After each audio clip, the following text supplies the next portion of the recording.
ಆತ್ಮೀಯ H16 news ಅರ್ಥಾತ್ ಸೀತಾರಾಮ್ ನ್ಯೂಸದ ವೀಕ್ಷಕರೇ, ನಾನು ನಿಮ್ಮವ ಎಂ ಆಯುಧ ಮಲ್ಲಪ್ಪ ಜೊತೆ ಅವರು. ತಾವು ಈಗ ಸುದ್ದಿಗಳ ಲೋಕಕ್ಕೆ ಎಂಟ್ರಿ ಹೊಡಿತಾ ಇದ್ದೀರಿ.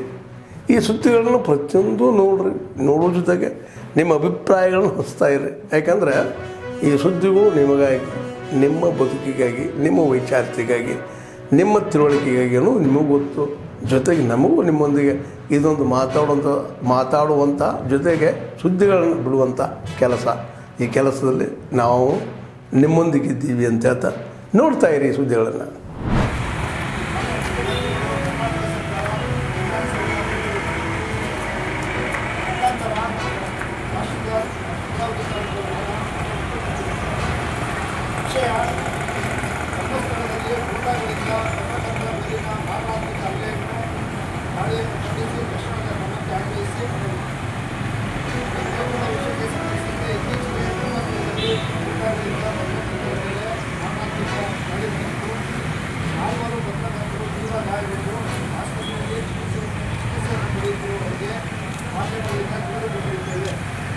ಪತ್ರಕರ್ತರ ಮೇಲಿನ ಹಲ್ಲೆಯು ನಾಗರಿಕ ಸಮಾಜ ತಲೆತಗ್ಗಿಸುವಂತೆ ನಡೆಯುತ್ತದೆ.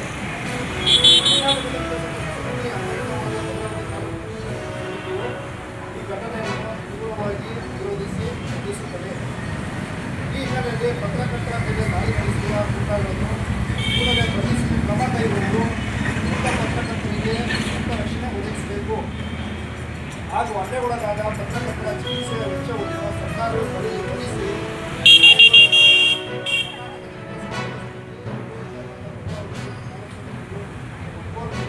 ಒತ್ತಾಯಿಸಿ ಮನವಿ ಮಾಡಿಕೊಳ್ಳುತ್ತದೆ. ಈ ಮನವಿಯನ್ನು ನಾವು ಮೂಲಕ ಮಾನ್ಯ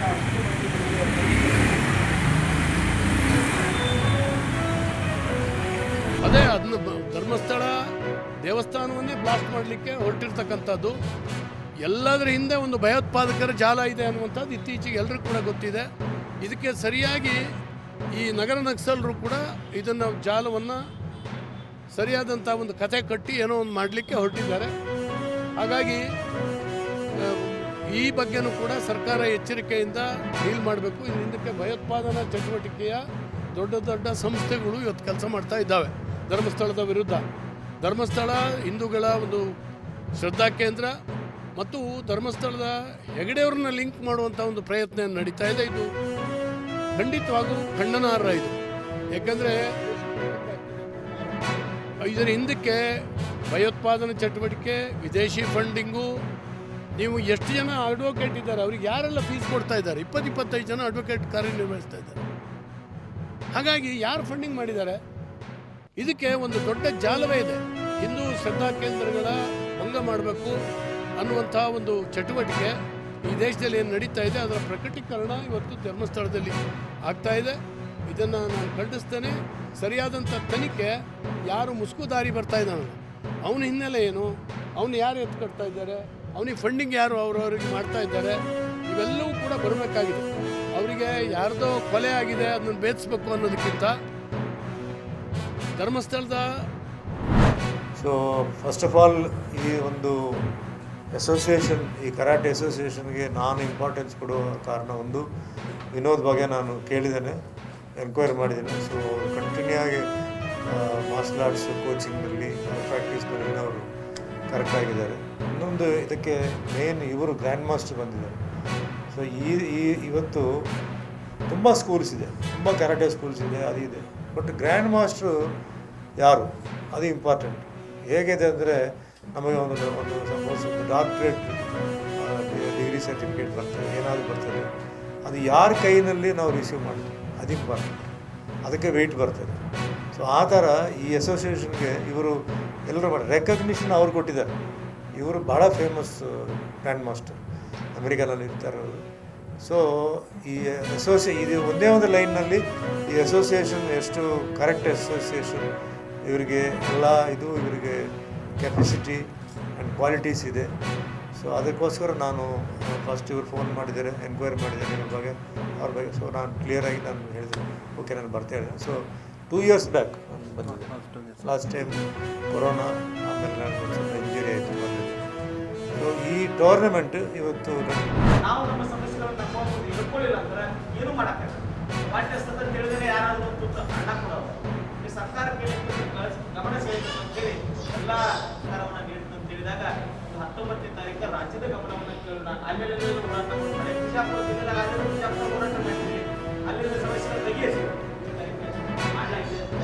ಎಲ್ಲರೂ ಸಾಧ್ಯವಾದಷ್ಟು ನಮ್ಮ ಎಲ್ಲ ಬಂಧುಗಳಿಗೆ ಅದನ್ನು ತಿಳಿಸ್ಬೇಕಾಗಿ ಎಲ್ಲರೂ ಸಹಿತ ಭಾಗಿಯಾಗಿ ಆ ಒಂದು ಸಭೆಗಳಾಗ್ತಾ ಇದ್ದಾವೆ. ನಮ್ಮಲ್ಲಿ ತಾವೆಲ್ಲ ನೋಡಿರ್ಬೋದು ಮಾಧ್ಯಮ ಮುಖಾಂತರ. ನಾವು ಕಳೆದ ತಹಸೀಲ್ದಾರ್ ಕಚೇರಿಯಲ್ಲಿ ಈ ಕಾಯ್ದೆ ಒತ್ತಾಯವನ್ನು ಮಾಡಿದ್ವಿ. ಜಿಲ್ಲಾ ಆಫೀಸ್ಗೂ ಸರ್ಕಾರ ಒಂದೇ ಕಾಯ್ದೆ ಆಯ್ತು ಆಗಲ್ಲ ಇದಕ್ಕಿಂತ ದೊಡ್ಡ ಪ್ರಮಾಣದಲ್ಲಿ ಚಿಂತನೆಗಳನ್ನ ಮಾಡಿ ಯಾಕ್ರಿ ಸರ್ ನಾವು 16,000 ಕುರಿಗಳನ್ನ ಸೇರಿಸುವಂತ ಶಕ್ತಿ ಆಗೈತೆ ನಮಗೆ. ಬೆಳಗಾವಿ ಭಾಗದ ತಾಲೂಕು ಕೇಂದ್ರದಲ್ಲಿ ಪ್ರೆಸಿಡೆಂಟ್ ಮಾಡಿ ವಿಷಯಗಳನ್ನು ತಗೊಂಡು ನಾಯಕತ್ವ ಏಕಾಏಕಿ ಸೃಷ್ಟಿಯಾಗುವುದಿಲ್ಲ. ತಾವೆಲ್ಲರೂ ನಾಯಕರು ಇರಲ್ಲ. ಈ ತಾಲೂಕಿನಲ್ಲಿ ಹೋಗಿ ಮಾಧ್ಯಮಗೋಷ್ಠಿ ಮಾಡಿ ಈ ತಾಲೂಕಿನಲ್ಲಿ ಏನು ನಾವು ಜೀವನದಾಗ ಒಂದು ಒಳ್ಳೆಯ ಕೆಲಸ ಒಂದು ಒಳ್ಳೆಯ ಕೆಲಸ ಬಂದು ಹಾಗೆ ಯಾರ್ಯಾರಿಗೂ ಚಿಕ್ಕಾರಕ್ಕೆ ಎಲ್ಲೆಲ್ಲೂ ಹೋಗಿರ್ತೀವಿ. ಆದರೆ ಈ ಒಂದು ದಿವಸ ಅಂದ್ರೆ ನಮ್ಮವರ ರಕ್ಷಣೆಗಾಗಿ ನಾವೆಲ್ಲರೂ ಬೆಂಗಳೂರಲ್ಲಿ ಮಾಡೋದು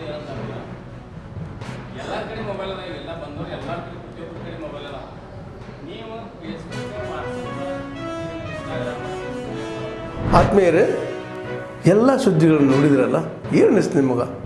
ಇದರಲ್ಲೇ ನಿಮ್ಗೆ ಲೈಕ್ ಆಗಿರ್ಬೋದು, ಡಿಸ್ಲೈಕು ಆಗಿರ್ಬೋದು, ಕಾಮೆಂಟ್ ಬೇಡಪ್ಪ ಅಂತೂ ಅನಿಸಿರ್ಬೋದು, ಕಾಮೆಂಟ್ ಮಾಡಬೇಕಪ್ಪ ಅನಿಸಿರ್ಬೋದು, ಶೇರ್ ಮಾಡಬಾರ್ದಪ್ಪ ಅನಿಸಿರ್ಬೋದು, ಅದು ಮಾಡಬೇಕು ಅನಿಸಿರ್ಬೋದು.